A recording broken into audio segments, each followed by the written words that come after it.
नमस्कार, स्वागत है आपका आज के मुद्दे की बात मास्क के साथ कार्यक्रम में। अगर आपको याद हो तो कल मैंने यूपी को लेकर एक कविता सुनाई थी और फिर योगी सरकार के मंत्रिमंडल के फेरबदल का विश्लेषण किया था। लेकिन कल का मुद्दा जब मैंने समाप्त कर लिया था तो उसके बाद मेरे पास मेरे संपादक जी यानी जितेंद्र जी का फोन आया और उन्होंने कुछ ऐसी बातों और तथ्यों की ओर इशारा किया जो सिर्फ इस मंत्रिमंडल को क्षेत्र समीकरण साधने के लिए उपयोगी नहीं बता रही थी, बल्कि कुछ नाकामियों की ओर से भी पर्दा उठा रही थी। उत्तर प्रदेश में हुआ मंत्रिमंडल में यह बड़ा फेरबदल एक परमाणु रूपी सरकार के स्थायित्व की कहानी को बयां कर रहा है, जिसका नाभिक यानी मुख्यमंत्री भारहीनता से गुजर रहा है और अपनी असफलता और अक्षमता को छिपाने के लिए अपने चारों ओर नए नए इलेक्ट्रॉन स्थापित कर रहा है ताकि परमाणु रूपी अपनी सरकार को बचा सके।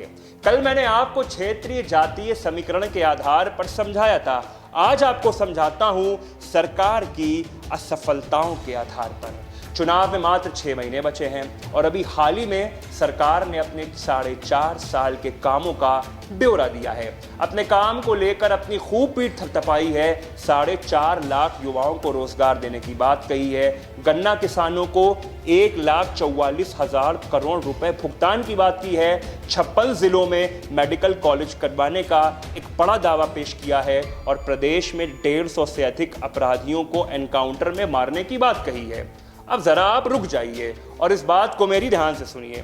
अगर इतना ही काम किया था तो आखिर जातीय समीकरण के इतर मंत्रिमंडल विस्तार करने की नौबत क्यों आई?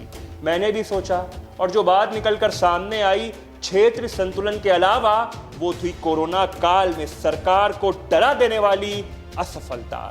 कोविड के दौरान कैसे प्रदेश के लोगों ने ऑक्सीजन के अभाव में दम तोड़ा, कैसे नदियों में शव तैर रहे थे, ये हम सब जानते हैं। लेकिन सरकार ने अपनी असफलता नहीं मानी और ना ही ऑक्सीजन की कमी से हुई मौतों को स्वीकारा। लेकिन खबर यह है कि सरकार की इंटेलिजेंस एजेंसियों ने सरकार को चेतावनी दे दी थी कि प्रदेश के हर गांव में मातम पसरा हुआ है और कोरोना के दौरान हुए मिसमैनेजमेंट को लेकर लोग सरकार से काफी नाराज हैं। योगी आदित्यनाथ जी और भाजपा संगठन की कूटनीति तो विश्व प्रसिद्ध है। अगर आप इस मंत्रिमंडल को देखें तो सरकार द्वारा कैबिनेट में जो लोग शामिल किए गए हैं उन चेहरों में 6 चेहरे उन जिलों, उन विधानसभाओं से आते हैं जहां कोरोना का सर्वाधिक असर दिख रहा है। कल मैंने आपको योगी जी की कूटनीति और राजनीतिक परिपक्वता के शान में कसीदे पढ़ते हुए अपने आप को दिखाया था और कहा था कि योगी जी ने एक तीर से 3 निशाने लगाए हैं, लेकिन 3 निशानों के साथ साथ एक निशाना जो सामने आ रहा था उसका भी बचाव उन्होंने भरपूर किया है। यूपी का एक विभाग है जिसका नाम है सिविल रजिस्ट्रेशन सिस्टम विभाग। प्रदेश के सभी जन्म और मौतों का ब्यौरा वो अपने पास रखता है और एक आरटीआई ने खुलासा किया है कि प्रदेश में 24 ऐसे जिले हैं जहां 1 जुलाई 2019 से लेकर 2020 मार्च तक यानी कोरोना से पहले 1,78,000 मौतें रजिस्टर की गईं। इसके बाद जब कोरोना आ गया यानी जुलाई 2020 से लेकर मार्च 2030 में यह आंकड़ा 3,75,000 पहुंच गया, जो सामान्य मौतों से तकरीबन 1,97,000 ज्यादा है।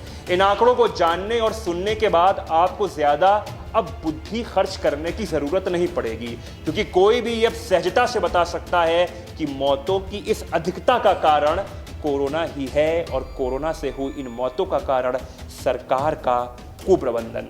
चलिए अब आज के मुद्दे को थोड़ा मैं और रोचक बनाता हूं और ले चलता हूं आपको विदेश यानी मलेशिया की सैर करवाने। कोरोना के दौरान उपजी विषम परिस्थितियों के कारण मलेशिया के कद्दावर नेता और प्रधानमंत्री रहे मोहीउद्दीन यासीन को अगस्त 2021 में अपनी कुर्सी गंवानी पड़ी थी। मलेशिया की जनता और यासीन की ही पार्टी के लोगों ने कोरोना काल के दौरान विफलता को लेकर उनके खिलाफ मोर्चा खोल दिया था और उनकी सरकार अल्पमत में आ गई थी। इस पूरी घटना ने दुनिया की बाकी सरकारों को सोच और चिंतन में डाल दिया था और इसी घटना को देखते हुए योगी जी भी आगाह हो गए थे और कर दिया आखिर उन्होंने अपना मंत्रिमंडल विस्तार।